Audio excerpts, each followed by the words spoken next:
Bon, mais bonsoir. D'abord, j'aimerais vous souhaiter une très bonne et heureuse année 2020. Ce soir, c'est notre séance ordinaire de la municipalité de Saint-Laurent. C'est le 13 janvier 2020. Et puis, je demande à Mme Moisin de lire l'ordre du jour. Mme Moisin. Alors, Mme Deslauriers vient de faire l'ouverture de la séance au point 1. Point 2, l'adoption de l'ordre du jour. Au point 3, l'adoption est suivie du procès-verbal de la séance extraordinaire tenue le 9 décembre 2019.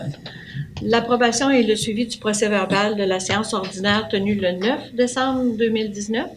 Rapport des inspecteurs en bâtiment de la MRC. Le rapport des membres du conseil et de la mairesse. Au point 7, résolution pour l'adoption du règlement numéro 590-2020 déterminant le taux de taxe foncière générale à taux varié, le taux de taxe spéciale, les différents taux de taxe pour les services et les intérêts. Au point 8, l'adoption pour le règlement modifiant le RMU 529-2012 concernant les animaux. Au point 9, résolution pour la programmation finale de la TEC 2014-18. Au point 10, une résolution pour la au point 10, c'est la résolution pour Saint-Laurent-Village-Maritime. Au point 11, le programme d'été d'emploi, application pour les programmes d'été d'emploi Québec. Point 12, résolution pour appliquer au programme d'Hydro-Québec pour la mise en valeur des milieux naturels. Au point 13, résolution pour l'embauche de M. Maxence Garret à la titre de surveillant. Au point 14, résolution pour les priorités 2020 pour la sécurité publique. Point 15, les comptes à payer. 16, correspondances. 17, période de questions. Et au point 18, clôture de la séance. Alors, quelqu'un pour adopter l'ordre du jour? Je propose l'adoption. Merci. Pour l'adoption et le suivi au procès-verbal de la séance extraordinaire tenue le 20 décembre, c'était la séance du budget et le plan triennal des immobilisations. Le tout a été... le procès-verbal... le budget était disponible pour consultation aussi à la réception. Donc, je prends quelqu'un pour l'adoption. Parfait. Merci, M. Pouliot. Et quant au suivi du procès-verbal, il y a du 9 décembre de la séance ordinaire, il n'y a pas d'autre suivi que ce qui en découle. Je propose l'adoption. Merci, M. Legault. Au point 4, le rapport des inspecteurs en bâtiment. Donc, au mois de décembre, il y a 7 permis de rénovation, construction qui ont été émis pour la somme de 289 500 $ au total. On serait rendu, Mme Deslauriers, au rapport des membres du conseil. Mme Derul. Oui, bonsoir tout le monde. Moi aussi, je vous souhaite une très belle année 2020, remplie d'équilibre entre les différentes sphères de votre vie. Alors, pour mon rapport du mois dernier, le 14 décembre, j'ai marché avec le groupe Ça marche Doc dans la municipalité avec 20 autres personnes courageuses parce que c'était sous la pluie verglaçante. Mais ça a permis de faire découvrir notre village à d'autres personnes. Le 18 décembre, c'était la fête de Noël du Café Rencontre. On a chanté et dansé avec Mme Claire Mathieu. Le 20 décembre, c'était l'illumination du sapin au 70-14. Le cœur de l'île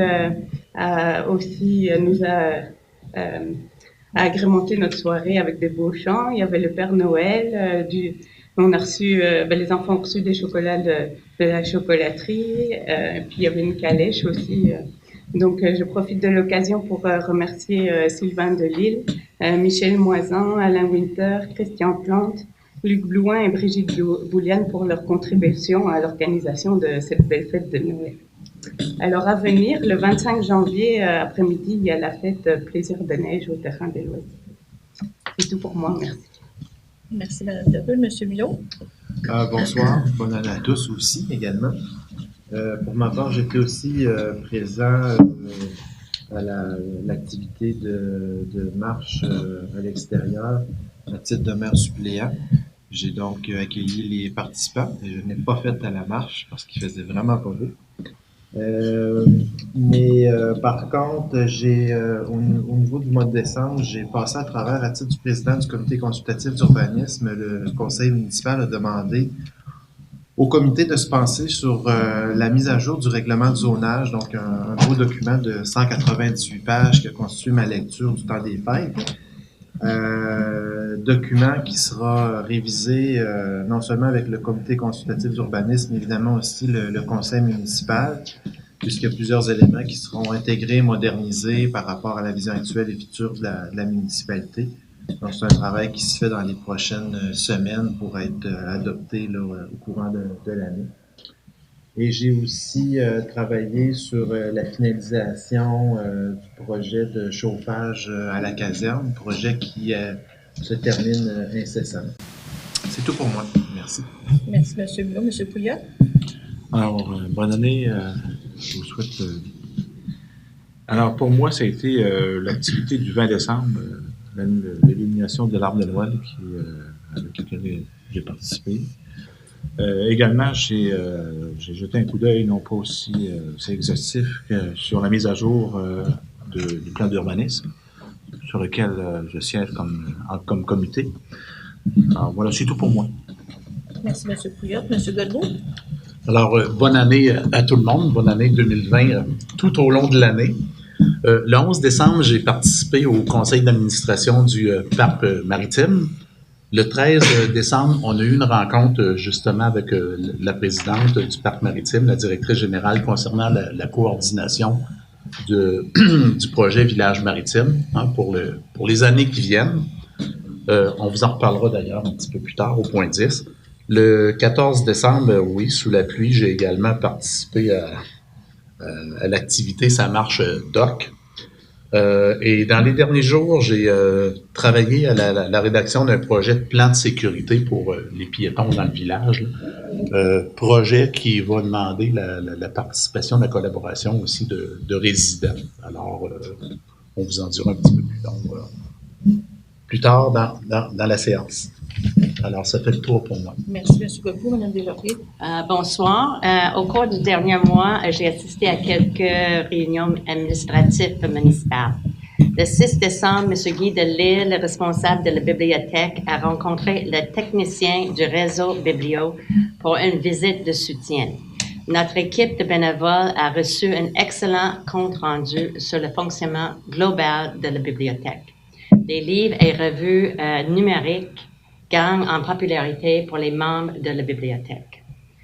Cette année, la bibliothèque va améliorer la signalisation des différentes sections de lecture. Ça termine mon rapport pour le dernier mois. Merci. Parfait, Mme Deslauriers. On serait rendu au point 7, l'adoption du règlement numéro 520-2020, déterminant les taux de taxation foncière générale à taux variés, les taxes spéciales, les différentes taxes pour les services et les intérêts. Alors, si vous permettez, Mme Deslauriers, de dispenser de la lecture de chacun des points pour aller au plus important qui est le taxe donc pour la catégorie résidentielle ou ce qui est indiqué souvent sur le compte de taxes résiduel. Le taux de base est à 43,54 du 100 $ d'évaluation. Le taux de taxe foncière de base est à 27 sous du 100 $ d'évaluation, inclus dans le 43,54. Service de police est de 8 sous et demi. La communauté métropolitaine est de moins d'1 sou. Et la quote-part de la municipalité est de 7 sous du 100 $ d'évaluation. Alors, vous avez également, je vous ai joint un petit diagramme qui vous permet de faire un suivi de tous les taux de taxes depuis 2014. En ce qui concerne la catégorie de taxes des immeubles non résidentiels, donc commerciales, incluant la taxe de base d'évaluation foncière, ça porte le taux à 67,54. La taxe de secteur, qui n'est pas sur le tableau que vous avez là, parce que c'est vraiment une taxe de secteur, passe à 720 $ l'unité pour 2020. Je vous rappelle que lorsque les ingénieurs ont fait les présentations par rapport au secteur des eaux usées pour le projet d'égout. Ils avaient mentionné que la taxe pourrait se retrouver n'importe où entre 650 et 850 $.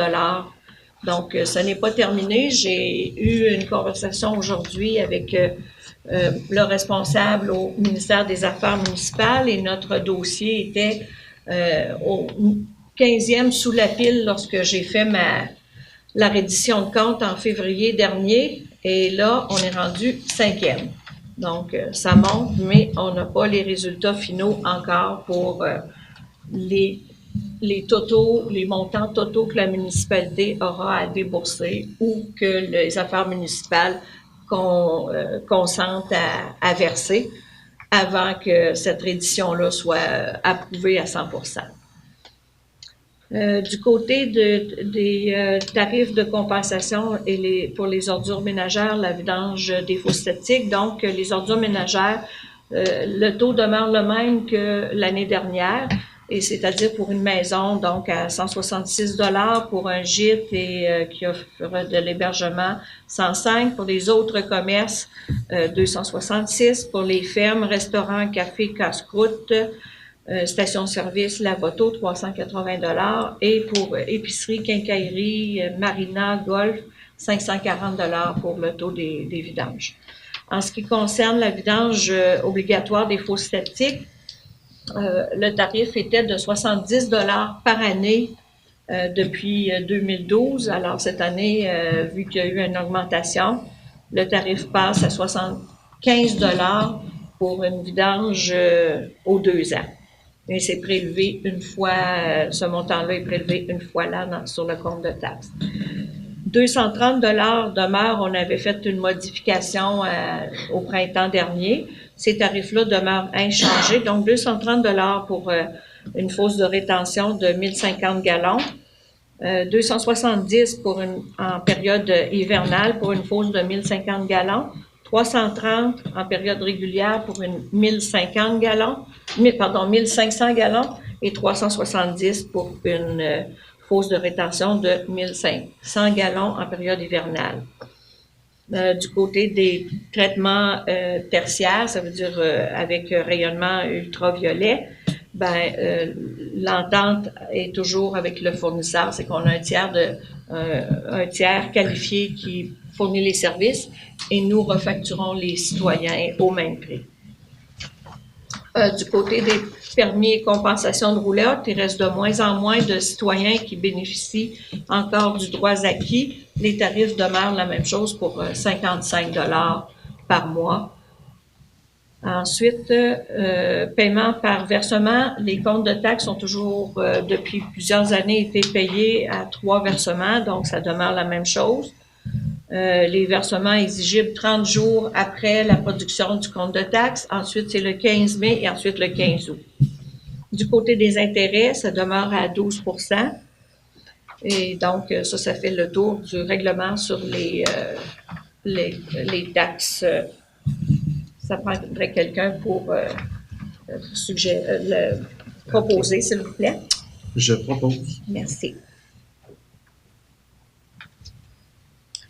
Du côté de l'adoption du règlement 591-2020 pour la légère modification au règlement RMU 529-2012 concernant les animaux, Monsieur Bruno Gosselin avait fait l'avis et le dépôt de règlement, mais en son absence ce soir, ça va prendre quelqu'un différent pour proposer la modification des articles 28 et 32. En fait, pour ceux qui n'étaient pas là, c'est l'article 28.3.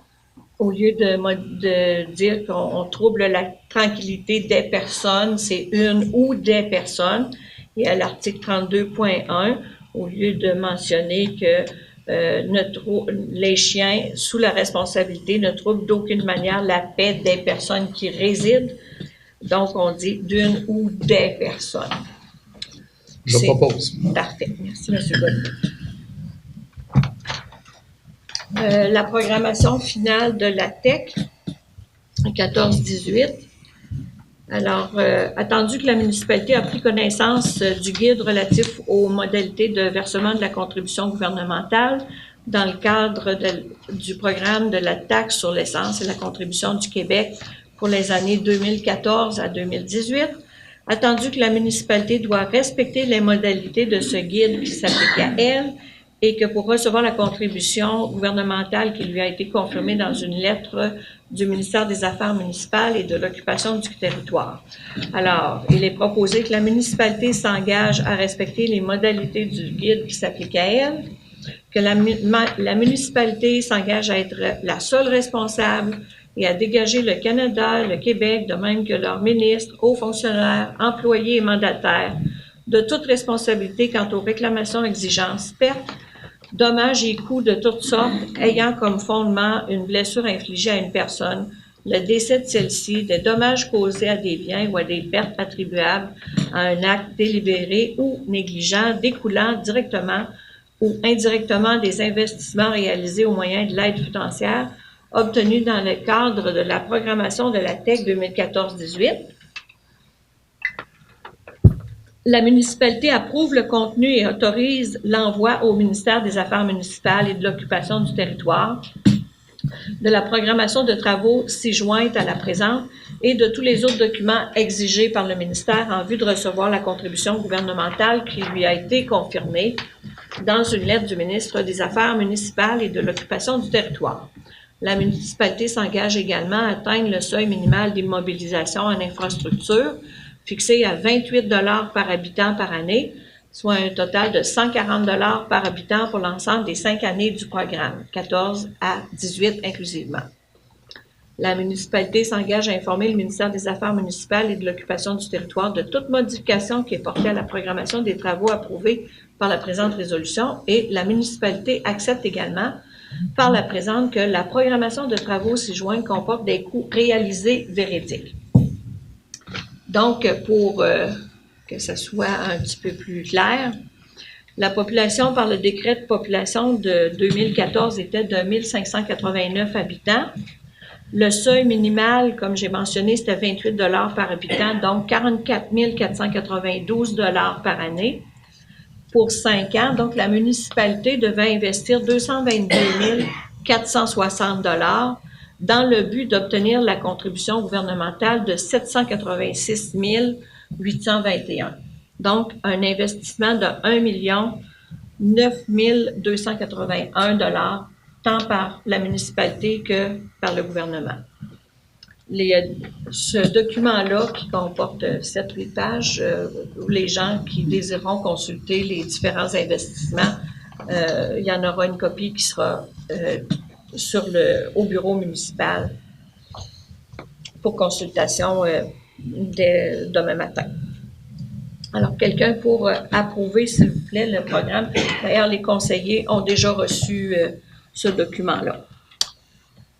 Quelqu'un pour approuver, s'il vous plaît. Merci. Dans le cadre, on est rendu au point numéro 10, Saint-Laurent, village maritime.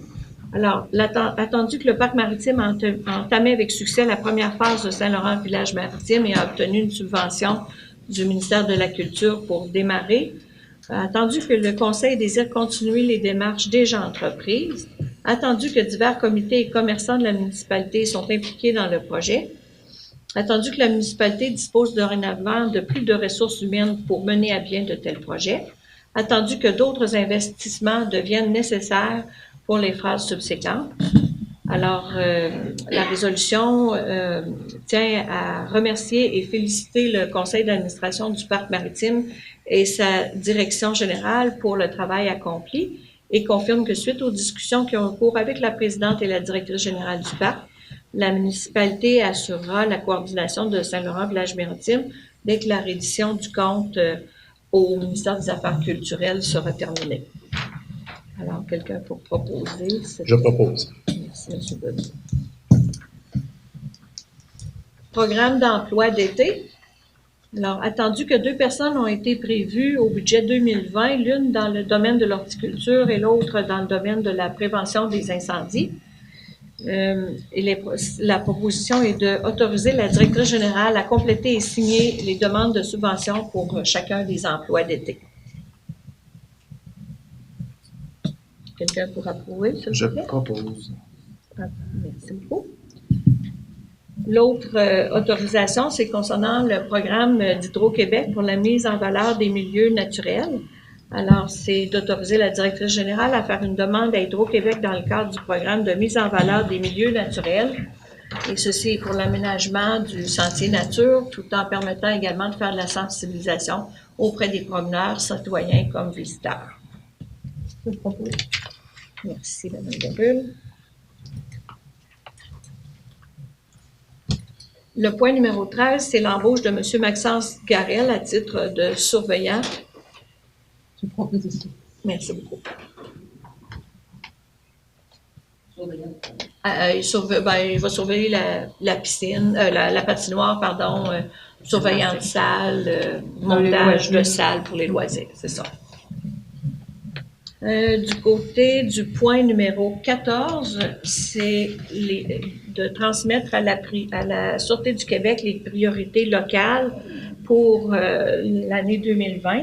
Alors, du côté de la sécurité routière, en fait, on répète un petit peu ce qui avait été demandé l'année dernière, mais on met l'emphase plus sur agir à titre de premier répondant, demander que chaque voiture de patrouille possède un défibrillateur, faire respecter les limites de vitesse sur tout le territoire de la municipalité, ainsi que faire respecter les passages piétonniers, faire respecter les règlements relatifs aux autobus scolaires. Du côté de la prévention du crime, c'est de procéder à une campagne sur l'importance de verrouiller les portes de résidence, les garages, les véhicules. On sait qu'il y a eu des vols dans les alentours, alors c'est de mettre l'emphase encore là-dessus et d'accentuer les patrouilles en soirée, au quai et au parc maritime. On demande également une meilleure présence lors d'événements spéciaux tels que la fête nationale ou l'illumination du sapin ou autres activités de la municipalité. Alors, Je propose. Merci, M. Pouliot.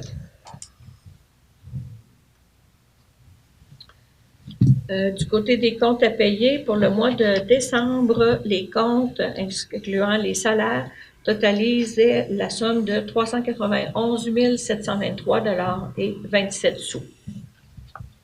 Je propose. Merci, M. Godbout. Du côté de la correspondance, M. Michel Pinault, le directeur de l'école, a apporté la semaine dernière un extrait du procès-verbal de la séance ordinaire du Conseil des commissaires de la commission scolaire tenue le 9 novembre 2019. Et à part les attendus que la demande est à l'effet d'appuyer la demande formulée par le Conseil d'établissement de l'École de l'Île d'Orléans le 7 octobre dernier à la municipalité de Saint-Laurent en vue de modifier la limite de vitesse actuelle dans la zone scolaire pour l'obtention d'une zone de 30 km/h variable. Ça, c'est ce qui se limite à la correspondance officielle là, pour ce mois-ci. Madame Deslauriers, on serait rendu à la période de questions. Ouais, comme ça, c'est le temps pour la période de questions sur les sujets sur l'ordre de jour pour le moment. Puis après ça, s'il reste du temps, on va ouvrir la période de questions à d'autres sujets.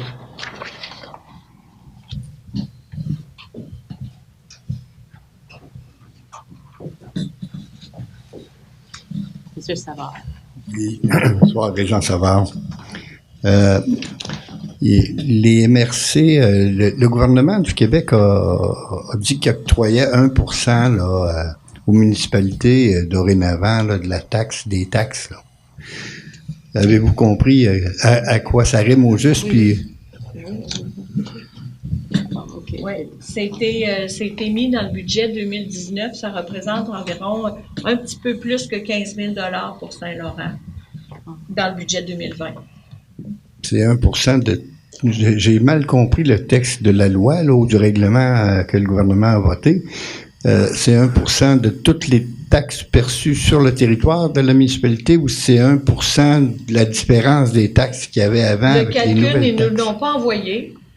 Mais il nous a envoyé que l'estimation, c'était 15 000 qu'on va recevoir pour l'année. Oh. Mais on n'a pas eu La ventilation. Non, on n'a pas eu la ventilation. Je me serais attendu à ce qu'ils nous mettent ça plus clair un peu, parce que même le texte de loi n'est pas clair. Non. On a parlé du TEC 2014-2018. Il y a un autre TEC pour 2019, 2023, 2024. 2019-2023. Oui. Puis nous, on doit attendre, avant de faire une programmation préliminaire, on doit attendre qu'eux aient approuvé dans les prochaines semaines la reddition de la 14-18. OK. Puis après ça, ils vont nous donner une évaluation d'eux autres, ce qu'ils pensent qu'ils pourraient nous fournir. Non, on sait déjà les montants. Notre seuil doit être de 50 $ par habitant au lieu de 28 cette année. Il y a un montant de base de 582 000 de base pour les 5 années. Et ensuite, c'est 267 $ par habitant auquel la municipalité va avoir droit. Si on atteint notre seuil de base. Puis cette année, au grand total, là, va se chiffrer à près de 450, 460. J'ai pas apporté mon document Excel, là, mais c'est à peu près ça. Parce qu'eux autres, ils fourniraient 3 fois plus, si je comprends bien. C'est ça. 60 %. OK. Puis là, est-ce que vos chiffres sont figés pour l'année 2020? Comme vous dites, c'est 400 quelques mille, là, ça pourrait être 500 quelques mille. Là. Dans le sens où si on a besoin de mettre de l'argent quelque part en infrastructure, là, dans nos infrastructures municipales, je ne sais pas ce que ça comprend quoi, là, mais je pense toujours à notre merveilleux presbytère. C'est la grosse partie. Et la grosse partie. Oui. Ainsi que les puits. Oui. Ainsi que les puits. OK. Regardez si j'avais d'autres questions. Parce qu'il y a 4 priorités. Entre autres, l'eau potable et les eaux usées. Alors ça, c'est la connaissance des différents systèmes, et nous autres, on n'a pas, dans cette priorité-là, on n'a rien. Alors, dans la 3e priorité, là, ça m'échappe, mais nous, on a priorité 1 et priorité 4, et le 70-14, l'ancien presbytère, rentre dans la priorité 4. Mais par contre, on a quand même la toilette publique, les toilettes publiques on va faire vérifier l'état du puits qui est situé à l'église, là, parce qu'on va avoir une autorisation amphithéotique pour utiliser ce puits-là. Donc, on va le faire vérifier. Ça fait partie des priorités d'eau potable, donc la priorité numéro 1. OK. Est-ce que le traitement des eaux usées dans la municipalité ici, comme vous en parlez, a été vérifié par les différents ministères? Parce qu'à un moment donné, j'assistais dans un autre village où il y avait des problèmes avec le traitement des eaux usées, compte tenu que les plans avaient été mal préparés par les ingénieurs à l'époque, puis qu'il y avait des manquements au niveau du traitement, là. Alors, je me demandais si on avait déjà eu, nous, des rapports de la qualité, par exemple, du rejet, par exemple, puis tout ça, là. Mais là, nous, c'est depuis le mois de septembre qu'on est obligé de faire ça, là, parce que le système est rodé, puis on a des ingénieurs du ministère de l'Environnement qui sont passés.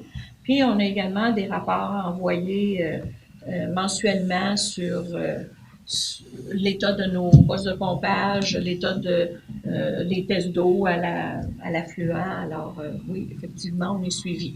À l'affluent. Puis il n'y a pas de problème. Et ça va bien, mais ça va bien à date, parce que... Oui, à date, ça va bien.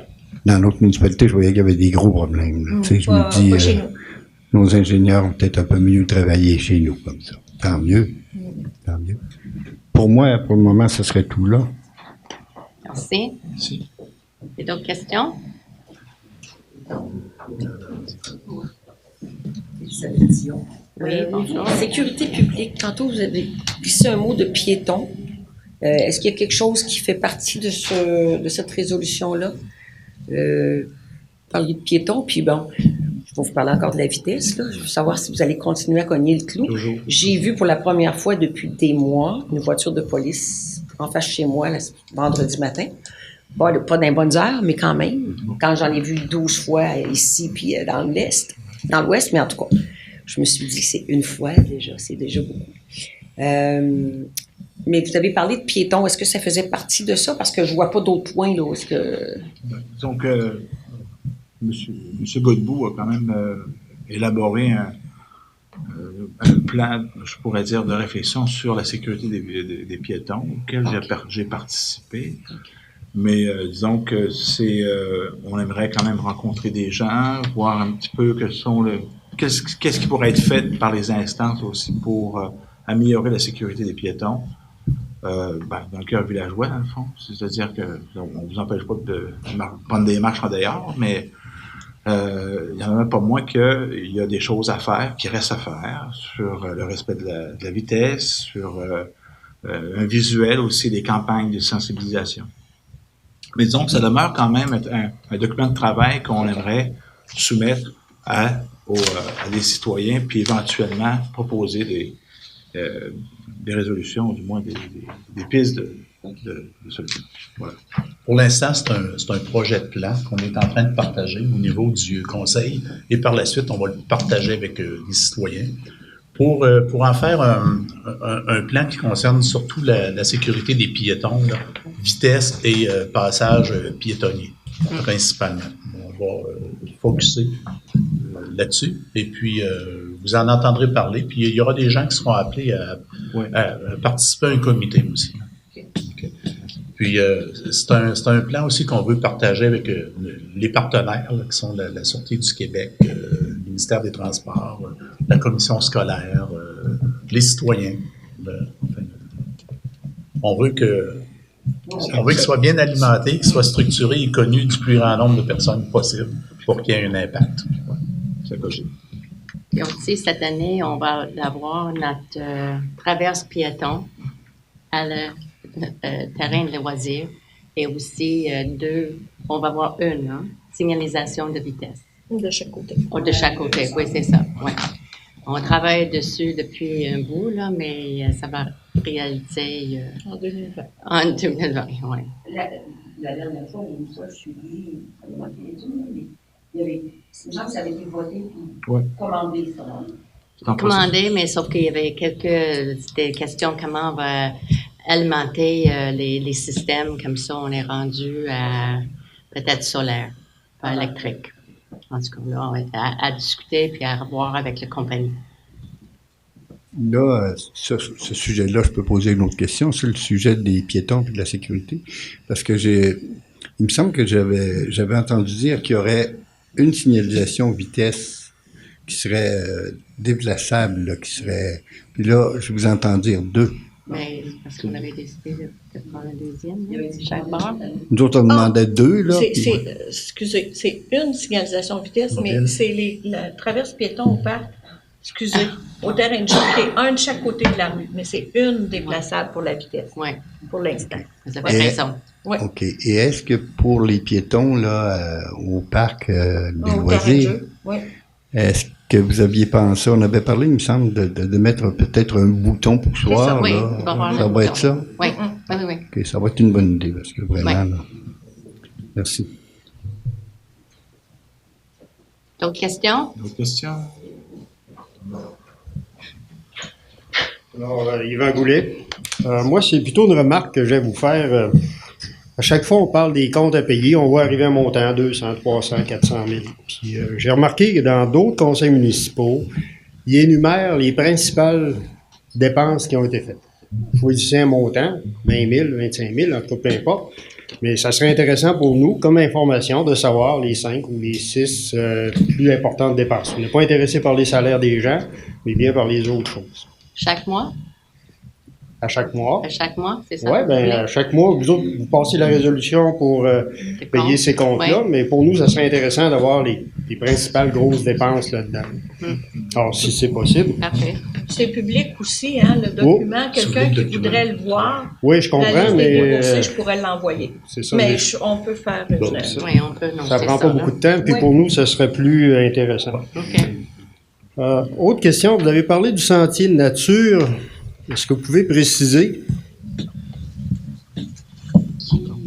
Sentier, en fait, c'est une demande de subvention à Hydro-Québec hein, qui va être faite. En fait, ce serait de l'argent qui pourrait être utilisé pour l'aménagement d'un sentier entre le stationnement de l'église et le parc maritime. Hein. Il y a du travail à faire, là. Il y a de la renouée japonaise, des petits aménagements légers. On sait qu'il n'y aura pas asphalté ni bétonné ce coin-là, là. Mais il y aura un petit peu de travail à faire pour que les gens puissent emprunter à pied un sentier entre ces deux destinations-là. Et ce sentier-là fait partie des projets de constellation là, de la MRC. Hein? Vous avez entendu parler des projets de constellation dans chacun des villages, Oui. des sentiers naturels dans chacun des villages. Alors, ce trajet-là ferait partie de nos sentiers, nous, à Saint-Laurent. Et on a fait une demande d'aide financière pour commencer à entreprendre ce projet. Okay. Ce que je connais de ce parcours-là, là, c'est assez accidenté. Hein? C'est à peu près ce qu'il y a de pire dans le village de Saint-Laurent. C'est pas si en tout cas, je ne sais pas comment vous allez réaliser ça, là, mais... On va pas là en souliers à talons hauts, c'est sûr. Non. Il y a de la vorde, il y a de la roche, il y a des buttes. C'est pas... En tout cas, c'est pas un beau sentier sur le sentier. Naturel. Oui, il est très naturel. Ouais.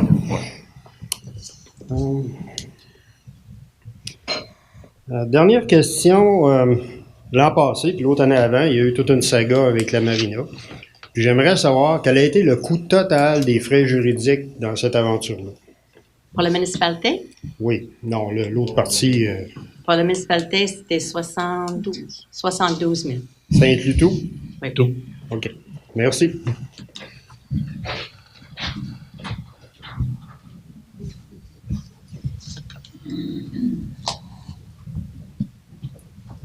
Bonne année à tous, Mario Goulet. Toujours des questions concernant le lieu presbytère. J'aimerais savoir combien on a dépensé, la municipalité a dépensé d'argent à date depuis les 3-4 dernières années en frais d'études, que ce soit pour l'architecture, les réparations, le puits, les puits. Combien on a dépensé d'argent à date juste en études? Est-ce qu'on est cette montant-là? Ben, en fait,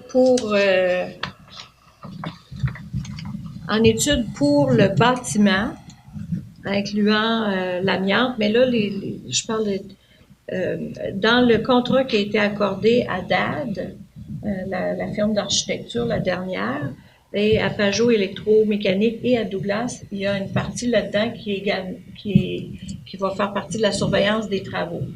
Mais tout ça, c'est des contrats qui totalisent 68 200, incluant l'amiante, le PFT qui avait été fait au tout début, là, le plan fonctionnel et technique, Pajot Électromécanique et Douglas pour la structure du bâtiment. Fait que le contrat total avant taxe, c'est 68 200. Il n'y a pas eu... 1, 2, 3, 4, 5, 6. Et pour l'analyse des puits, la méthode pour l'eau? Du côté des... Ça, si je vous parlais, c'est le bâtiment. OK. Puis c'est la même chose pour les puits. Là, nous, on a fait... Il y a puits du terrain de jeu et puits de 70-14. Les deux sont ensemble, là. C'est pas séparé. Puis on a... oui, et la piscine également. Donc, on a Aquifère qui était dedans. On a fait creuser un puits au terrain des loisirs. Ça avait coûté 23 000 $ pour faire creuser le puits. Donc, de 54 000 moins 23 000 pour creuser le nouveau puits, ça fait 31 000 $ d'études. Entre Aquifère, les ceux qui font l'étude du puits, là, de la capacité, etc., et SNC-Lavalin qui ont fait les projets pour les branchements, les conduites, etc. Puis on a encore un volet en 2019-23. Ben, maintenant, l'architecte qui est engagé pour vous aider l'an passé, que le mandat a été renouvelé. Elle était inclue dans le 68 200. Parfait. Donc, à hauteur de 5 000 parce qu'elle est sur 5 différents mandats.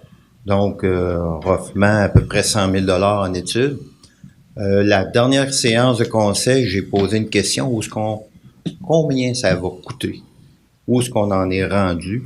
Et M. Milot m'a parlé roughement d'un chiffre de 750 000, plus l'achat, 300 quelques mille. Donc, on parle de 1 million, 1 million point 1. Oh, c'est juste ça. Maintenant, si on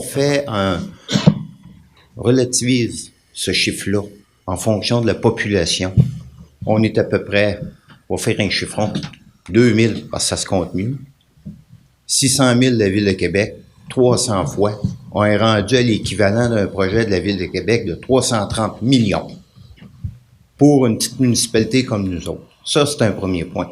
Le deuxième point, lors des 2 dernières assemblées du Conseil, il y a eu encore des discussions sur la vocation, puis qu'est-ce qu'on peut faire avec cette bâtisse-là.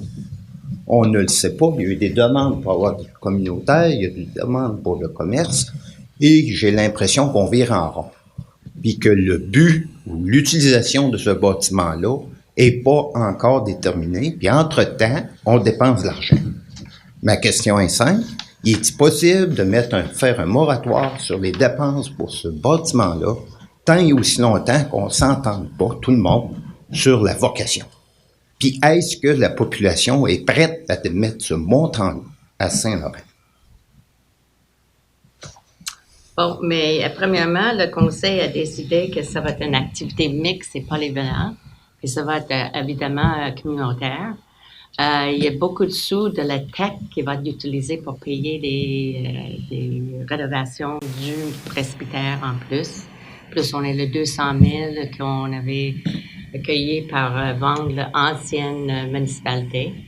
Comme ça, là, ça va être... comme ça, si on retarde encore une autre année, ça peut être retardé pour plusieurs années, mais il faut qu'on fasse quelque chose avec le bâtiment. Mais je pense qu'on est assez d'activités pour remplir cette bâtiment-là pour que ça fait plaire à tout le monde, tous les citoyens. Et on parle de la TEC. Maintenant, la TEC, c'est nos taxes. Mais je regarde aussi cette année l'augmentation de compte de taxes. 3,3 on va dire, c'est pas beaucoup, 3,3. Mais il me semble que c'est haut, comparé à bien des villes puis bien des choses. Notre compte de taxes, il monte. L'année dernière, ça n'a pas monté. Il y avait la taxe foncière qui avait monté, mais nos taxes à la municipalité n'avaient pas monté l'année dernière. Et puis, si... 3,5 l'autre d'avant. Là, on est une des plus bas municipalités ici à l'île d'Orléans pour monter les taxes. Okay. On est plus bas. Dernière question, là, j'en viens d'entendre le mot amiante. Qu'est-ce qu'il y a d'amiante dans ça? Puis comment ça se fait que ça sort après 3 ans? Puis 4 ans, et non au début?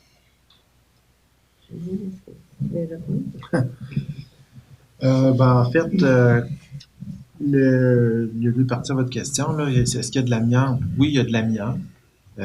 Pourquoi que ça sort après 2-3 ans?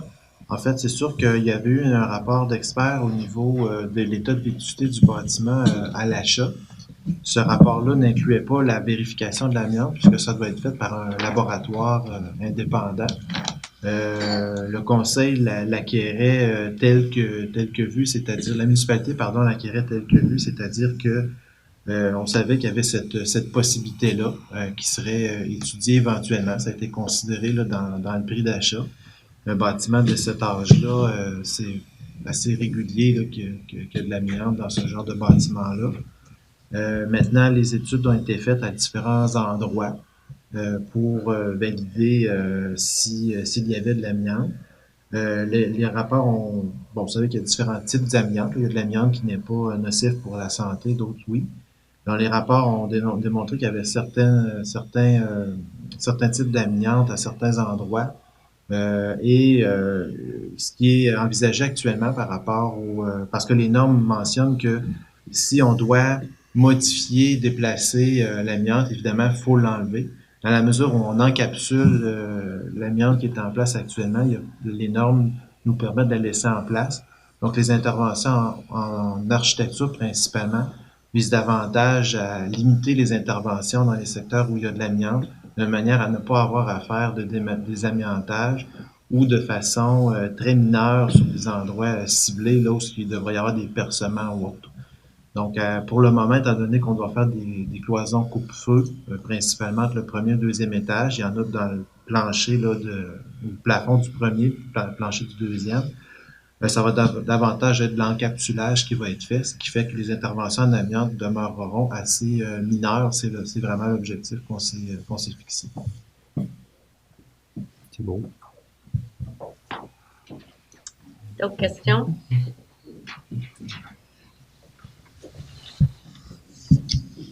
Alors, je comprends que le Conseil a pris une décision qui semble définitive d'y aller avec deux vocations pour le presbytère. On avait dit mixte et polyvalente. Comme ça, puis communautaire. Comme ça, là, ça va plaire à tout le monde, M. Savard. Ça va être toutes les populations qui vont avoir une activité à le nouveau bâtiment. OK. Maintenant, est-ce que les plans qu'on a vus sont définitifs ou s'ils peuvent être retouchés pour rendre le bâtiment plus convivial, plus conforme à une volonté, par exemple, de servir à tout le monde? Je pense au deuxième étage, là, puis je pense à l'ajout d'un escalier qui est à 2 paliers, si je ne me trompe pas. Mais en tout cas, Plutôt là, que d'un monte-personne central qui pourrait être installé avec des bases fixées même au sous-sol, là, quelque part, sans briser la structure du bâtiment puis les poutres principales. Là.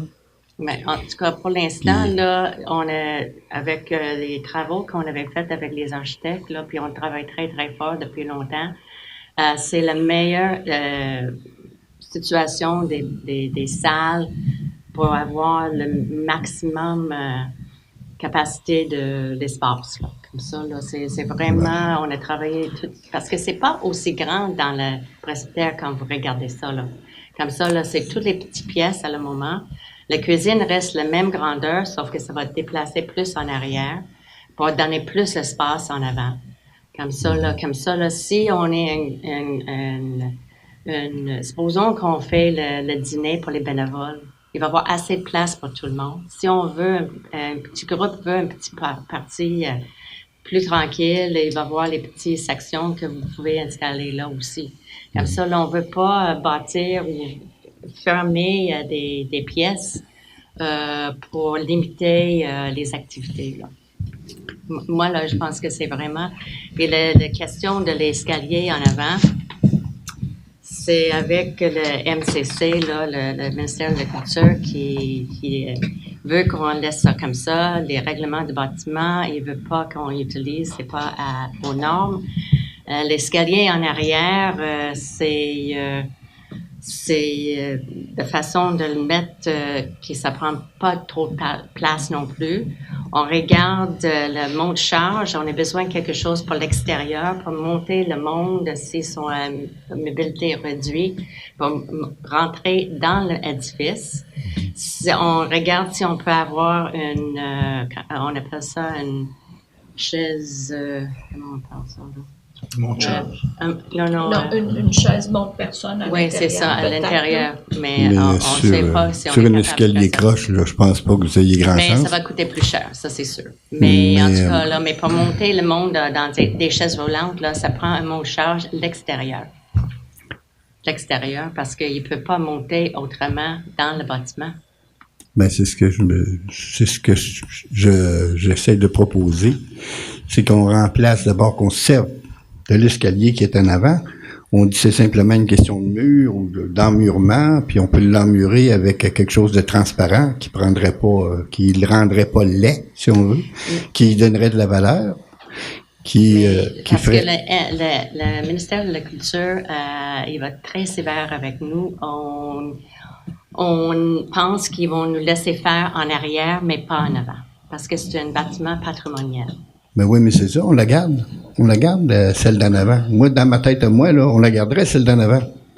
Sauf qu'au lieu d'en faire une autre en arrière, pour remplacer celle d'en avant, on pourrait prendre moins de place en arrière, puis mettre un monte-personne intérieur pour aller au deuxième. Mais on avait déjà expliqué le mois dernier que pour monter au deuxième étage, la toiture n'est pas faite pour ça, là.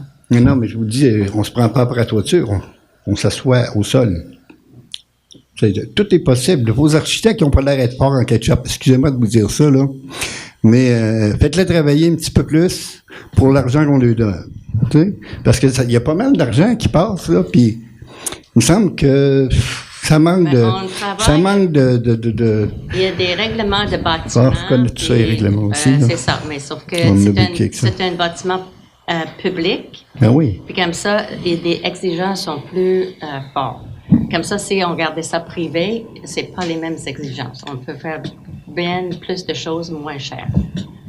Mais comme ça va être public, communautaire, il faut qu'on fait d'une certaine façon pour que c'est respecte les règlements du bâtiment. En tout cas, moi, j'aimerais ça que vous reteniez l'idée, peut-être, de remplacer l'escalier d'en arrière, vous servir de l'escalier d'en avant, voir si on peut l'améliorer, parce qu'on disait qu'on pouvait l'utiliser, sauf qu'il aurait fallu l'encadrer. Encadrer bellement, si on veut, de belle façon. Puis, éliminons celle qui est en arrière, là, qui prend également de l'espace, puis un monte-charge interne, ça prendrait pas beaucoup de place comparativement à cet escalier-là, là, qui va être sur 2 paliers. Puis, ça servirait à tout le monde. Tu sais.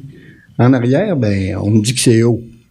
Il aurait pu avoir des chaises roulantes qui auraient monté par 2, si je comprends bien, là, par 2 montées comme ça. Là. Ça se fait un peu partout, ça. On se trouverait de l'argent là, puis on mettrait du service à l'intérieur. Tu sais.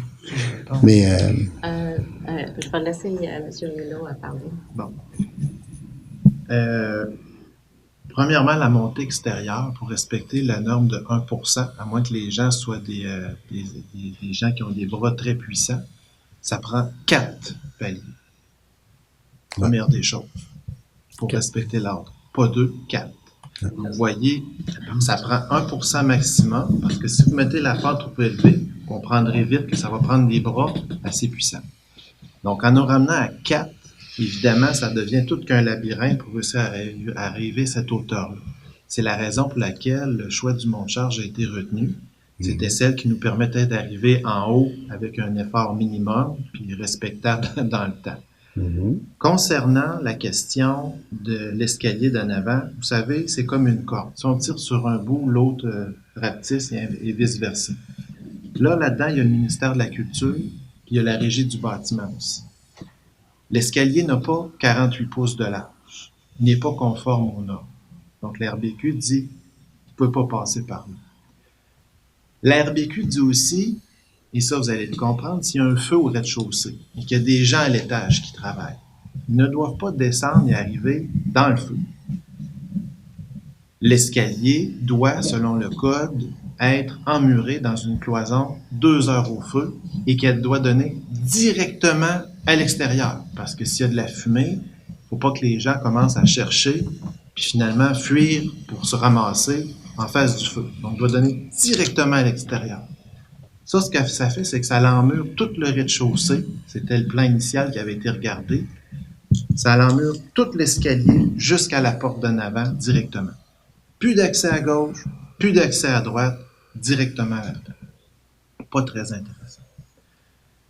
Là, après ça, si on dit, bon, on va modifier l'escalier, on va l'élargir, le ministère de la Culture nous dit, non. Cet escalier-là va demeurer comme il est là. Le garde est trop bas et il n'est pas assez large. Donc, vous voyez, vous avez le ministère de la Culture qui dit non, vous le gardez intact. Vous avez la Régie du bâtiment qui dit, vous avez des normes de sécurité à respecter en matière de sécurité pour monter, descendre l'escalier, pas qu'il y ait des enfants qui déboulent en bas de l'escalier ou par-dessus le garde. Et vous avez des normes au niveau de la sécurité des incendies.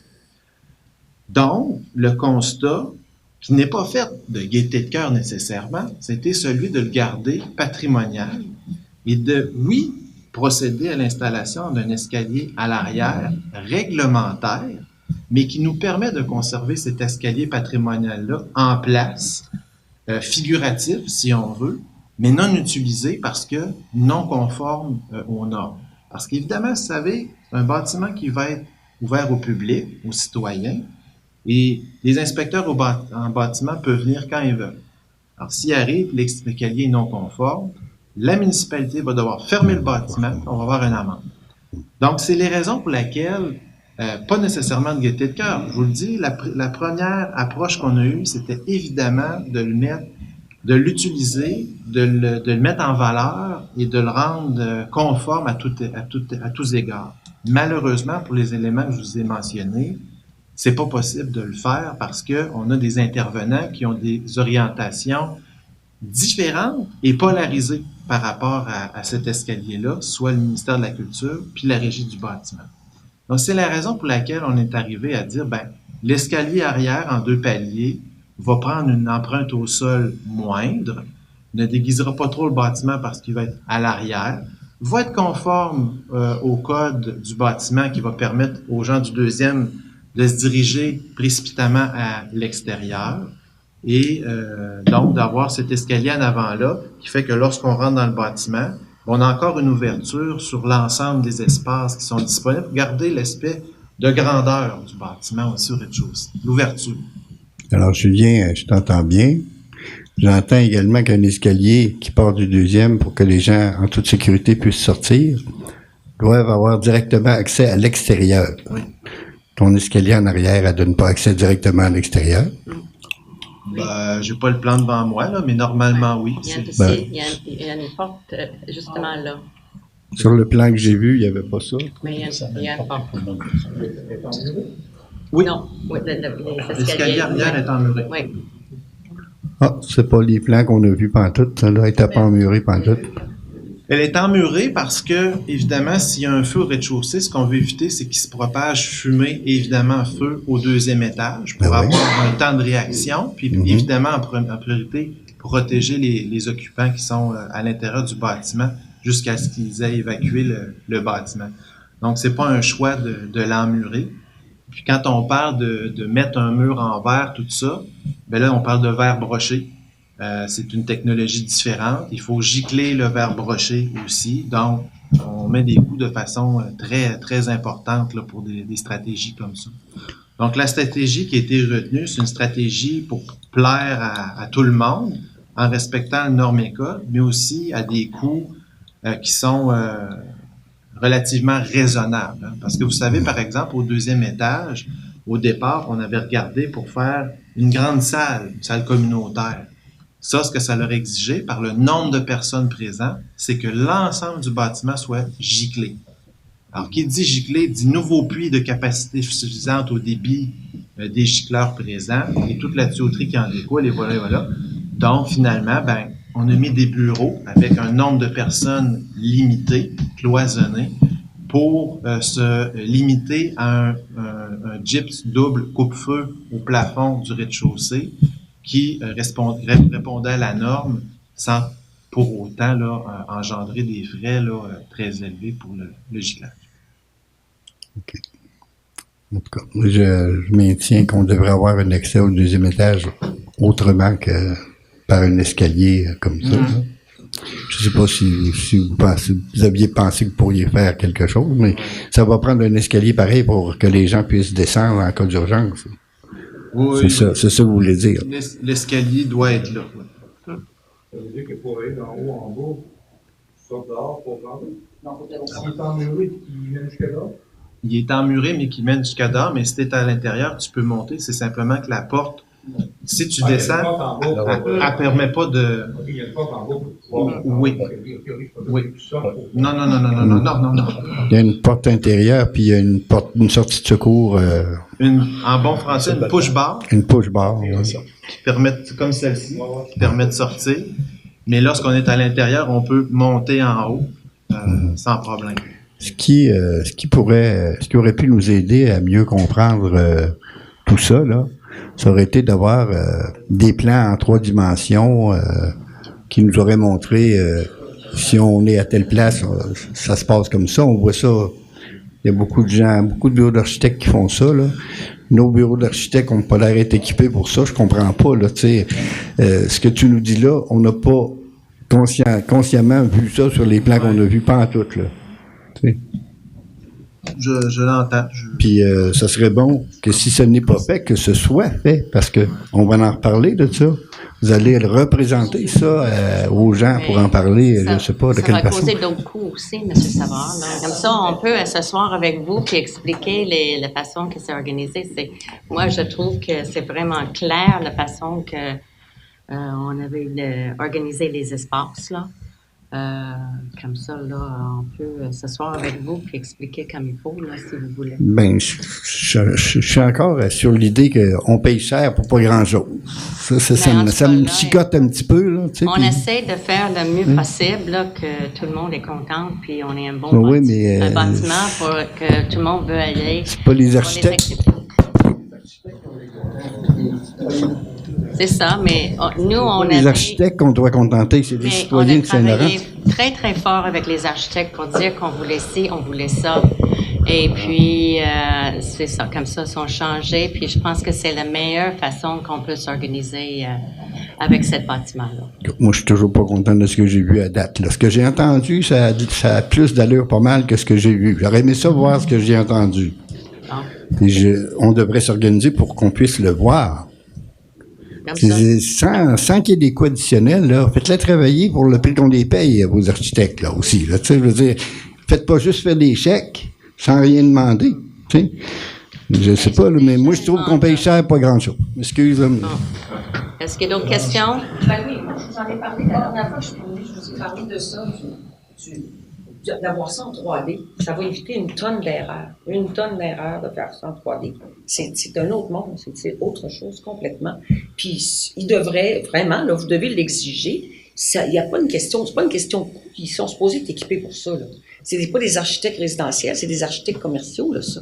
Qui font du commercial, là, aussi. Beaucoup. Ils ont ça. Ça se peut pas qu'on soit pas en 3D. C'est impossible en 2020. Alors, Ben, écoutez, ce que je peux vous dire, c'est qu'il y a 2 ans d'ici, il n'y avait aucun plan du presbytère. Ouais. Donc, on a déjà commencé par faire un relevé exhaustif très, très précis des dimensions de l'ensemble des cloisons de l'intérieur du bâtiment. Ça a été fait sur plan. Maintenant, la question de le mettre en 3D, ça a un coût, malheureusement, parce que les architectes ne sont pas tous rendus à ce niveau-là. Il y en a plusieurs qui le sont. Non, mais il y a différents logiciels 3D, là. Ben, écoutez, c'est Revit, là, actuellement, qui est le mais c'est ça, mais ils l'ont, ça, au moins. Pas nécessairement, Mme Dion. Ce que je peux vous dire, c'est que DAD, Qu'est-ce que l'architecte qu'on a choisi? Ben, écoutez, il y a une question de coût associée à ça, premièrement. Écoutez, un rendu 3D, là, ça peut se faire. Ça va être 4 à 5 000 une fois que les plans vont être complétés. Mais peut-être qu'on va éviter 25, puis 50, puis 100 000 d'erreurs. Je comprends, mais écoutez, si après la présentation, il y a des modifications à faire, ben ça va être encore des frais. Mais moi, je suis pas là pour décider. Là, je vous dis ce que c'est, parce que faire un rendu 3D, ça demande du temps, c'est des perspectives. Tant qu'à faire un 3D, vous allez vouloir voir vraiment les effets de couleur, les dimensions, tout ça. Alors, j'ai fait ma maison avec pas une architecte, là, puis il y en avait du 3D, là, puis moi aussi, ça m'a évité une tonne d'erreurs. Je sais c'est quoi. Heureusement que je l'ai vu. Mais oui, je comprends. Mais comme je vous dis, c'est des frais quand même associés à ça. Informez-vous, ça coûterait combien? Moi, je veux avoir une réponse exactement, combien ça va coûter, puis qu'est-ce qu'ils utilisent, puis pourquoi ils peuvent pas le mettre là-dessus, parce que ça n'a pas de bon sens. Je laisse le devoir à madame. Et je l'ai demandé la dernière fois que j'étais ici. Il y a quelque chose à faire là-dedans. Je ne sais pas qui travaille avec les architectes, mais dans mon livre à moi, ça n'a pas de bon sens. On va encore faire des affaires qui vont nous coûter des fortunes pour me dire, on aurait donc dû faire ci, faire ça. Je pense que Mme Moisin a pris une note. Là. Je regardais, ça ressemblait à ça. C'est ça. J'ai une question pour vous. Vous avez dit, dans l'achat du presbytère, on savait que c'était Vétus, il y avait ci, il y avait ça. On savait qu'il y avait possibilité d'amiante, puis on en a tenu compte dans le prix. C'était quoi la différence de prix parce qu'il y avait de l'amiante? Alors, on n'a pas parlé de différence, c'est-à-dire qu'il n'y avait pas le prix avec ou sans amiante quand on l'a acheté. On a considéré que dans le bâtiment, lorsqu'on a reçu l'étude, on savait qu'il y avait la possibilité de présence d'amiante. Dans les négociations, là, je vous parle, vous avez la chance que j'étais présent dans les négos de l'ancien conseil, parce que c'est l'autre conseil qui a négocié l'achat, faut pas l'oublier. J'étais présent. Oui. Donc, quand ça a été négocié, évidemment, c'est un ensemble de facteurs. Évidemment, nous, on a présenté notre rapport qui avait de la vétusté. Ça a été présenté au conseil de la fabrique aussi dans la négociation. L'amiante, c'est un élément parmi d'autres qui a été regardé. La négociation finale s'est faite évidemment alentour de ces éléments-là, de l'évaluation municipale, du bâtiment, du souhait de la fabrique et du diocèse de Québec du montant qu'ils voulaient avoir aussi. Donc, c'est un ensemble de facteurs. Je pense que vous êtes bien placé pour savoir ce que c'est qu'une négociation d'achat d'un bien immobilier qui rentre en ligne de compte pour arriver au chiffre final qu'on connaît. OK. Parce que de l'amiante, on est chanceux s'il y en a juste dans le plafond puis dans le plancher. Puis si on touche pas à ça, puis si on les encapsule, parce que si c'était dans les murs, c'est une autre paire de manches. C'est parce que si on défait des murs, puis que là, c'est ouais, mais c'est tout, c'est les SSS. Il y en a dans la composition du plâtre à certains endroits, mais la stratégie actuellement, c'est pas de nécessairement démolir ces cloisons-là. C'est plutôt de les encapsuler. Mais en tout cas, on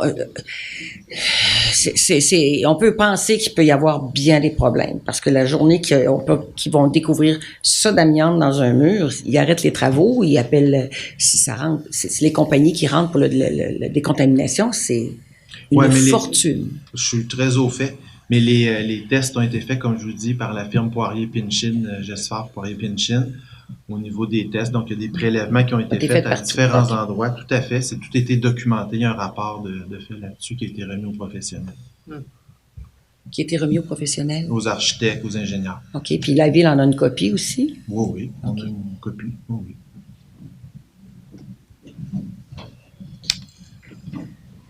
Concernant toujours le presbytère, puisqu'on est là-dedans, juste une précision pour commencer. En ce qui concerne le fait de garder ou pas l'escalier là en avant, je me prononcerai pas sur le fait de le garder ou pas, mais je vais juste préciser que c'est sûrement une décision du conseil municipal et de proposition de l'architecte, puis en tenant compte, je comprends, là, des exigences de la régie du bâtiment, mais en aucune façon, ça peut pas être une exigence du ministère de la Culture, parce que le ministère de la Culture n'intervient pas à l'intérieur des bâtiments, sauf quand c'est un bâtiment classé, comme la chalouperie Godbout, par exemple, mais c'est pas le cas du presbytère. Je veux juste apporter. Donc, ça peut relever de décision du conseil, puis de choix dans l'aménagement, mais c'est sûrement pas pour répondre à une exigence du ministère de la Culture. Et ça, j'en suis certaine à 100%. J'ai une autre question, par contre, en fait, une question. Vous avez dit tantôt que, Madame la mairesse, que ce que vous proposez, finalement, répond aux demandes de la population pour faire l'affaire de tout le monde. Le mois dernier et le mois précédent, il y a quand même eu plusieurs questions, commentaires, suggestions qui ont été faites, mais ça semble pas avoir été pris en compte parce que je comprends qu'il y a absolument rien qui change dans la façon de voir l'aménagement et l'utilisation éventuelle du presbytère. À moins que vous me disiez le contraire, là. Mais je pense pas que vous ayez même commencé à réfléchir sur une possibilité, entre autres au niveau de l'utilisation d'avantages communautaires. Parce que je vois pas en quoi ça répond à des demandes qui ont été faites le mois dernier. Mais on a d'autres demandes que ce qui est fait le mois dernier. Là, comme des demandes de citoyennes là, qui veulent d'autres choses. Qui veulent quoi? Bien, en tout cas, pour l'instant, là, c'est en train d'arriver avec le plan et tout ça, là, mais en tout cas, ben, c'est parce vous avez que un plan spécifique, vous pouvez venir nous montrer, mais c'est pas tout le monde qui veut voir la façon que le groupe voyait ça aussi. Ben, je dis pas que c'est tous les résidents de Saint-Laurent qui veulent exactement ce qui était demandé à la dernière réunion du conseil, mais je rappelle qu'il y avait entre autres une citoyenne qui avait parlé de la possibilité soit de rencontre ou d'un comité citoyen, conseil municipal pour en rediscuter. Mais je dois dire aussi que les demandes des gens qui étaient là le mois dernier, c'est des demandes qui ont été faites publiquement, qui sont accessibles à tout le monde. Oui. Donc, s'il y a d'autres demandes qui sont encore à l'étude, je pense que ça serait bien de demandes de citoyens, ben je pense que ça serait bien que ce soit public aussi, parce que comment vous faites pour continuer à travailler sur le dossier si vous n'êtes pas encore positionné sur l'utilisation future de ça? Je comprends pas, c'est pas conforme à ce que vous avez dit tantôt. Ce qu'on a dit, là, ce qu'on dit, c'est que ce vers quoi le conseil tend, c'est qu'on veut que ce bâtiment-là ait une vocation mixte. OK? Oui, mixte, ça veut dire toutes sortes d'utilisations. Hein? Et polyvalent, encore là, toutes sortes de... Hein? Et ça inclut également une utilisation communautaire. Alors, les gens qui veulent utiliser l'espace présenteront des projets. Hein, si c'est quelque chose à plus long terme, on regardera comment cette demande-là peut être satisfaite. Et si c'est des demandes plus ponctuelles, c'est la même chose. Il y aura une demande et ce sera pris en compte et il y aura des réponses à ça. En ayant une vocation mixte et polyvalente, on peut répondre à tout, y compris les demandes communautaires. Ben, je pense pas qu'on puisse répondre à tout en même temps. Ben, là, on s'entend que s'il y a un espace commercial, ben, cet espace-là commercial, quand il va être là puis utilisé, il pourra pas être communautaire en même temps. Puis en ce qui concerne le dépôt d'un plan, le mois dernier, il y a quand même eu déjà, le mois dernier, puis lors d'une rencontre avec des représentants du conseil, il y avait quand même eu plusieurs suggestions qui étaient faites sur les activités possibles communautaire. Ben, je pense qu'on peut pas aller beaucoup plus loin que ça actuellement, puisque le Conseil, de toute façon, semble pas vraiment prêt à répondre de façon positive à ces demandes-là. Pour l'instant, nous avons la conviction qu'on peut y répondre dans une vocation mixte et polyvalente. On peut le faire. On le dit, c'est mixte et c'est polyvalent. Alors, on s'adapte. Ben oui, mais on s'adapte. En fonction des demandes. C'est sûr que s'il y a un commerce, ben oui, continuez. Et la décision n'est pas prise. Ben, en tout cas, elle semblait pas mal prise quand vous avez parlé. Vous prenez votre information, mais ben, directement du conseil municipal. Elle n'est pas prise. Finalement, c'est un peu ce que vous avez mentionné le mois dernier. Une partie commerciale. Éventuellement, ça pourrait être ça. C'était plus qu'éventuellement. Ça fait partie d'une vocation mixte. Ben, le mois dernier, c'est pas tout à fait ça que vous mentionniez. Ça ne veut pas dire que le commerce occupe tout le plancher non plus. Il peut y avoir des parties. Il peut y avoir 2 utilisations à la fois. Ben, allez-vous le déterminer avant de lancer un appel de je sais pas quoi, là, pour l'utilisation? Si vous le dites pas à l'avance, comment un éventuel commerce ou autre peut savoir? Si c'est pas au départ, c'est quoi l'espace qui serait réservé? Puis l'espace qui serait réservé à un usage communautaire. Vous allez prioriser quoi? Les demandes des citoyens ou les demandes d'un commerce dans l'utilisation? On va doser ça. Vous allez le doser comment? On va doser ça. Comment? On verra selon les propositions qui sont faites. Ben là, est-ce que vous allez tenir compte des propositions qui sont faites par les citoyens? Tout à fait. De quelle façon vous allez en tenir compte? Ben, écoutez, ben oui, j'écoute. On va les analyser, on va les regarder. Ben, êtes-vous en train de les analyser? Parce qu'il y a déjà des propositions qui ont été faites par les citoyens. Il y en a même plusieurs qui ont été faites. Puis là, ben, on vient de nous dire qu'il y a une autre proposition sur la table. Je ne sais pas si c'est commercial ou communautaire. Mais il y a des citoyens qui viennent nous rencontrer pour donner leur opinion, qu'est-ce qu'ils veulent faire dans le presbytère. Ça aurait été intéressant que ce soit public. Mais une fois que c'est officiel, une fois qu'ils viennent nous voir, on va le dire. Mais je pense que si on est dans une vocation mixte et polyvalente, on ne se trompe pas. On ne se trompe pas. On peut toujours s'ajuster dans un contexte comme ça. Alors que si on coule des choses dans le béton, là, peut-être qu'on peut se tromper. Ben moi, je parle pas de couler dans le béton. Tout ce que je dis, c'est est-ce que vous allez déterminer qu'il y a un espace qui va être vraiment réservé pour un usage communautaire? Pourquoi est-ce qu'il y aurait un petit espace communautaire? Non, pas nécessairement un petit espace, un espace communautaire. Alors que le communautaire peut avoir tout le plancher à certaines périodes de l'année, et ce serait probablement vrai à 80% du temps. Hein? Ben là, c'est ce que vous dites, parce qu'on est en train de dire que c'est pas nécessairement un commerce ou un restaurant qui serait là.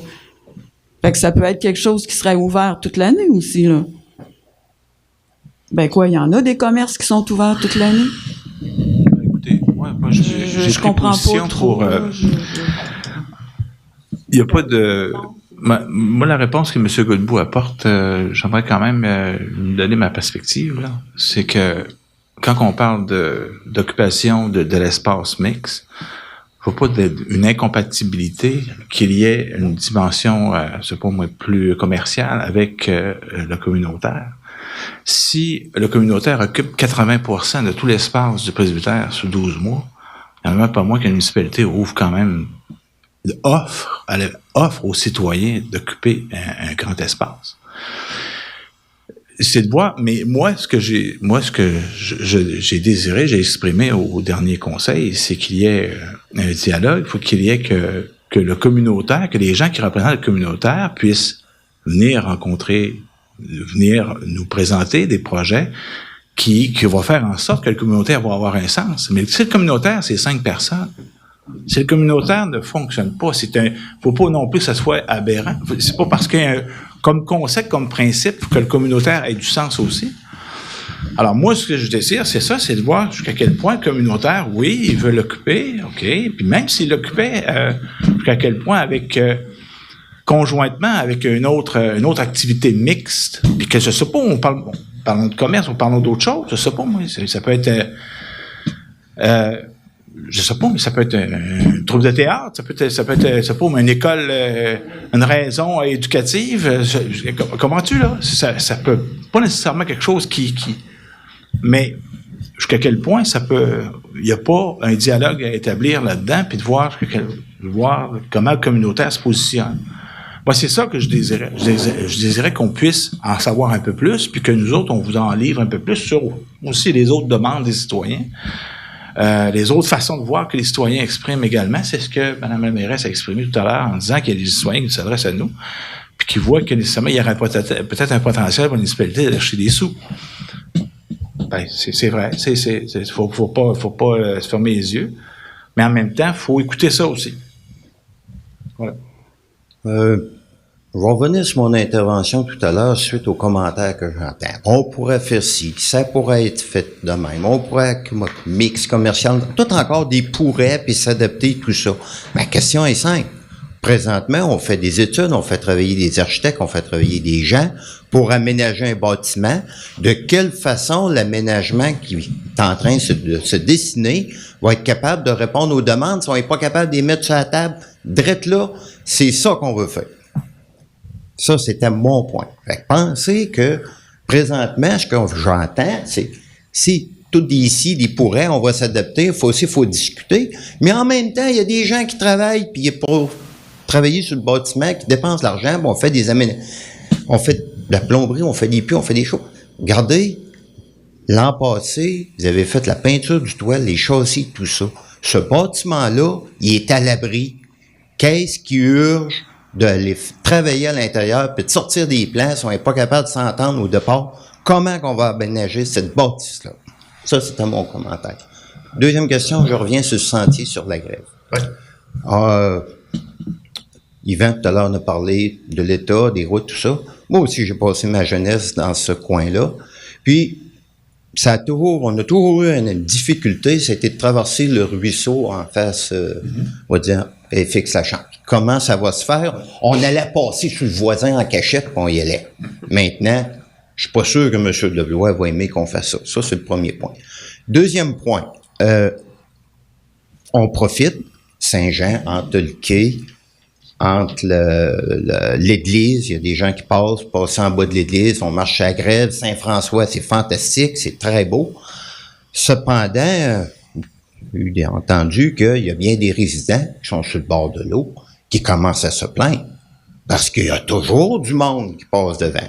Ma question est simple. Est-ce qu'ici, à Saint-Laurent, vous avez consulté les résidents sur le bord de la grève entre le parc maritime et la marina pour savoir s'ils sont d'accord à ce qu'il y ait du va-et-vient sur la grève en face de chez eux? Certains ont été consultés et c'est sûr qu'il y a une sensibilisation à faire.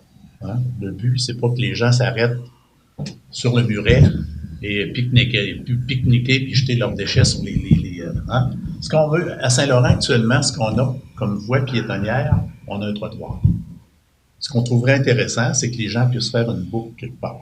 Hein? Un bout sur le trottoir, revenir par la plage, revenir par la grève. Ça peut se faire de façon très ordonnée, très civilisée. Ça ne veut pas dire que ça se ferait mal. Hein? Il y a quelqu'un aussi qui nous disait, moi, je veux pas avoir des gens, par exemple, qui vont passer par-dessus le muret puis traverser sur mon terrain pour s'en aller prendre un raccourci. C'est sûr que ça prend une signalisation, ça prend une sensibilisation, ça prend quelque chose. Mais ça demeure quand même que c'est un projet intéressant pour des gens qui veulent marcher. Hein? On peut faire une visite du village, c'est intéressant. On revient par la plage, c'est intéressant. On revient au parc maritime, ça ajoute. En fonction des marées, ça ajoute. Parce que ça passe Oui, pas en tout le fonction temps. des marées, effectivement. Oui, Mais tout à fait. la question était, avez-vous consulté les citoyens, puis est-ce que Certains l'ont été, d'autres le seront. Les autres le seront, c'est sûr. Avant de le faire, on va le faire. avant d'investir puis de dépenser de l'argent là-dessus? Merci. Tout à fait. Dernière question. Dernière question, là, c'est que j'entends tout ce monde-là, puis ce que monsieur vient de dire et sa première proposition aurait peut-être un sens dans ma tête si vous n'êtes pas vraiment déjà décidé, là, à favoriser un commerce ou une vocation précise que vous appelez mixte, là, et qui serait possiblement à venir sans qu'on pourrait le savoir jamais, là. L'idée de concertation serait importante pour éviter le chamaillage. On a eu un exemple très, très vilain là, avec le nautique, là, le club nautique. Là. C'est pas des choses qui ont plu à personne. Puis il s'est créé des animosités interpersonnelles là-dedans, puis toutes sortes d'affaires. Donc, je voudrais pas qu'on revive ça avec le presbytère. Puis ce serait une idée, comme M. Pouliot l'a dit, puis comme M. le dit aussi, puis comme Jeanne l'a dit aussi. Je sais pas, moi, je suis pas tellement pressé, moi, de voir arriver n'importe quoi, n'importe comment. Il va falloir en discuter. Il va falloir que les choses qu'on pense qui pourraient peut-être se faire ou qu'on sait déjà qu'ils voudraient se faire, publiciser ça au moins aux gens qui sont intéressés à le savoir. Il y a peut-être des gens qui ne sont pas intéressés à le savoir, mais il y en a qui sont intéressés à savoir vers quoi on s'en va. Moi, peut-être parce que j'ai 73 ans, bientôt 74, pas pressé. Malgré que je devrais être pressé, il ne m'en reste pas long à faire. Mais je suis pas pressé. Pas pressé de me tromper. Puis je suis pas pressé que vous vous trompiez. Parce que c'est moi qui va payer, même s'il ne me reste pas grand temps à payer. Moi puis ceux-là qui sont là. Mais M. Savard, ce qu'on fait là, au rez-de-chaussée, on fait un espace ouvert. On fait un espace ouvert. Alors, un espace ouvert, ça peut se prêter à n'importe quoi. C'est quand la date d'ouverture du commerce? Le savez-vous? Non, absolument pas. C'est quel commerce? Le savez-vous? Non. Non? Parlons-en avant. Non. Pardon? Si vous ne le savez pas, je ne le sais pas non plus. On aimerait ça le savoir. Aimeriez-vous le savoir? J'aimerais bien ça pouvoir vous le dire. Ben, voulez-vous en ouvrir un? Êtes-vous en train de nous annoncer que vous voulez ouvrir un commerce? Non, pas du tout. Non, mais écoutez, non. Regardez, j'ai passé mon tour. On est dans un... Ça vaut pour le sentier aussi. Hein? On a un projet qui s'appelle Saint-Laurent, village maritime. Bon, je pense qu'à peu près tout le monde a applaudi à ça. Hein, les gens, on a beaucoup de visiteurs à Saint-Laurent. Qu'est-ce qu'ils font les gens? Ils viennent faire un petit tour. Dans la cour d'église, ils nous demandent, où est-ce qu'on peut manger ici? Qu'est-ce qu'on peut voir ici?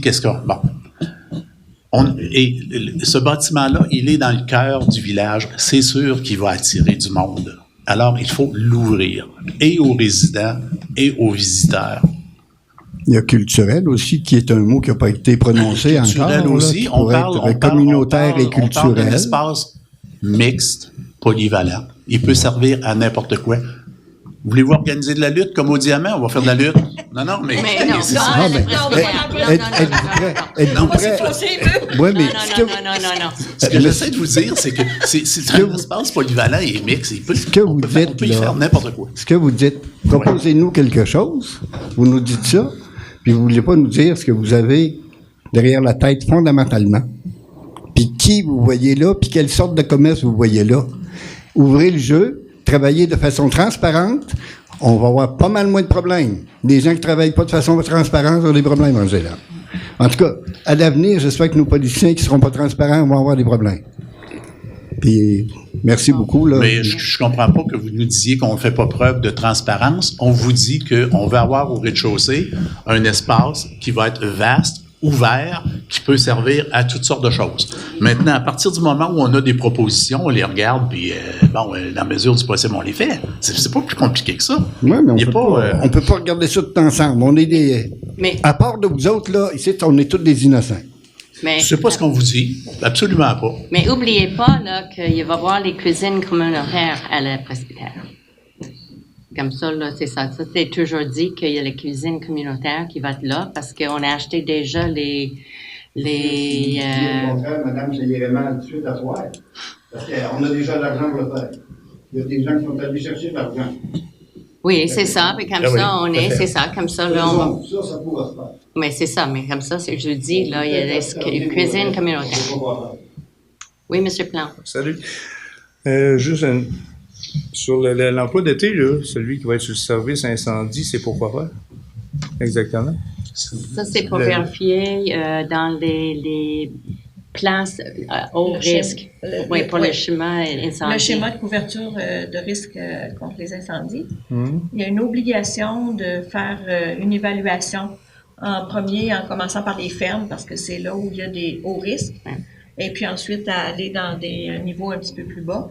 Puis ça fait partie d'un plan qui aurait dû être mis en place depuis plusieurs années.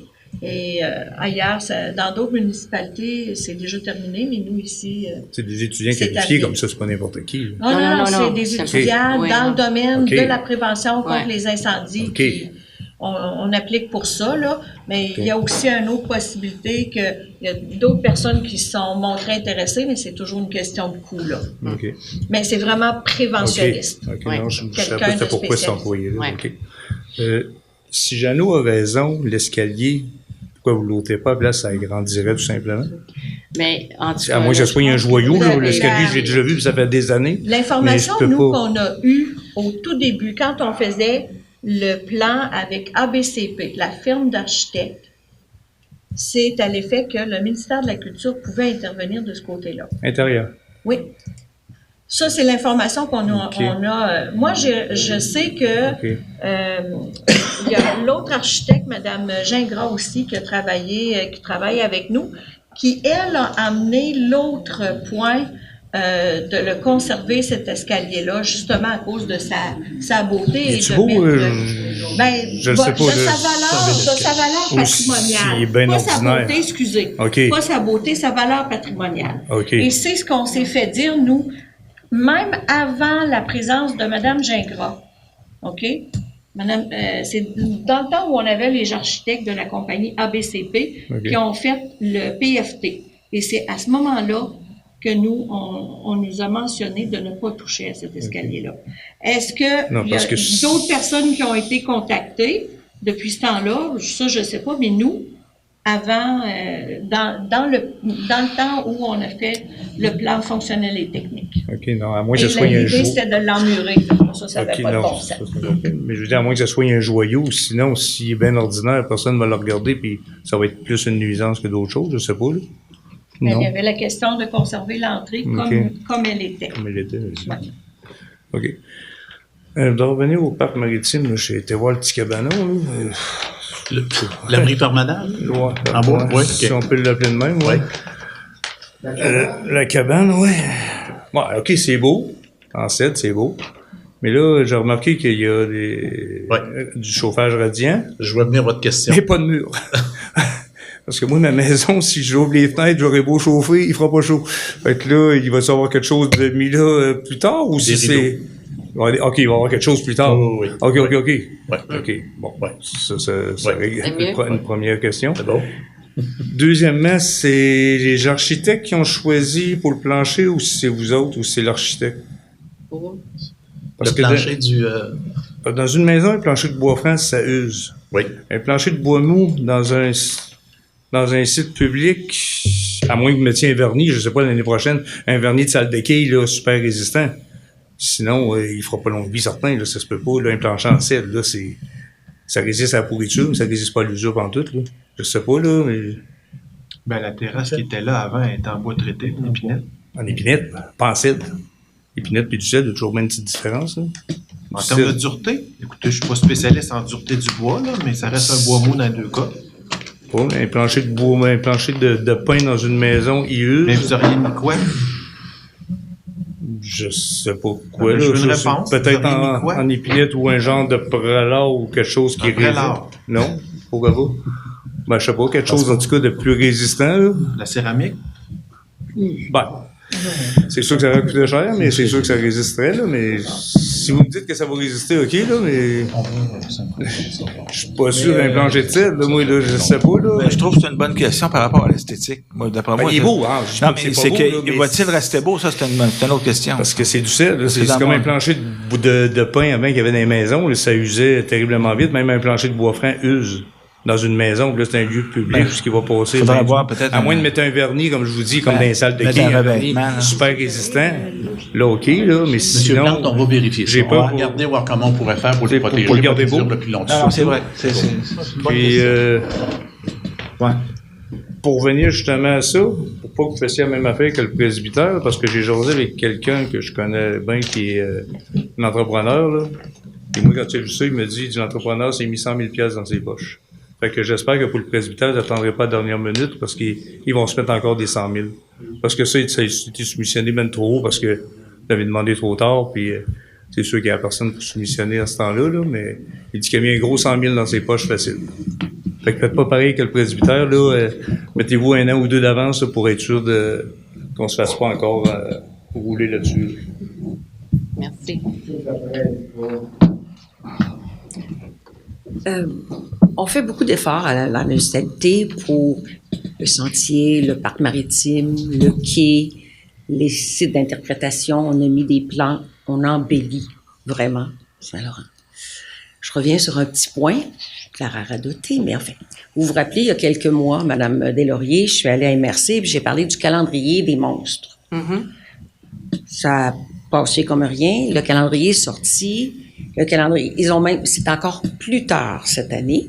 On est encore, alors, au lieu d'être au 21 mai, on est rendu ici à Saint-Laurent, si je me trompe pas, le 2 ou le 3 juin, quelque chose comme ça. Ici, c'est vrai qu'on le fait ça parce que les gens, c'est les gens des chalets qui veulent que ça soit après ça. Ben, d'abord, il faut penser que c'est pas les gens des chalets qui ont le plus de cochonneries à donner, à ramasser. C'est vraiment les gens qui sont ici à l'année puis qui ramassent pendant l'année. Ça, c'est la première chose.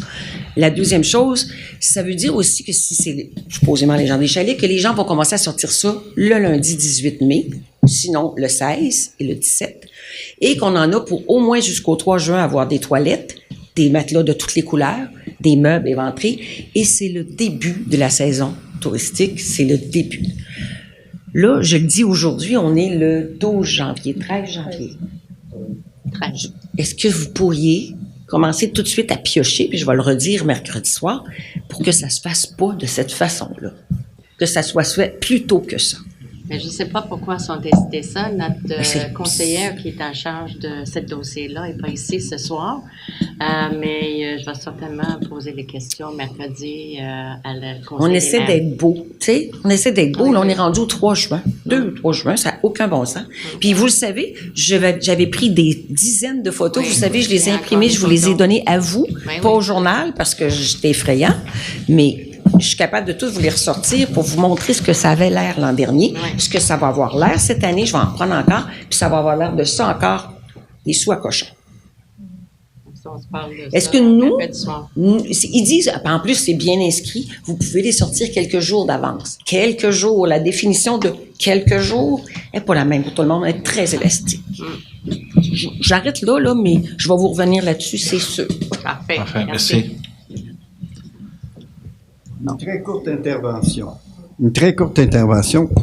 Je demande, je l'ai dit moi-même à la dernière rencontre, je ne pense pas que le ministère de la Culture puisse nous empêcher d'enlever l'escalier, parce que normalement, le ministère de la Culture n'avait pas, parce que ça peut avoir changé, là, mais aller au fond de la question, à savoir si on peut l'enlever, l'escalier. Et si le ministère de la Culture a son mot à dire là-dedans, compte tenu d'une classification quelconque qu'il aurait inventée ces dernières années, puis que je connais pas, puis que des gens ici connaissent pas non plus. Donc, allez au fond de cette question-là, parce qu'il y en a de l'espace, là. Il y en a beaucoup d'espace, là. Puis il n'y en a pas beaucoup, il y en a pas beaucoup au presbytère de l'espace. Oui.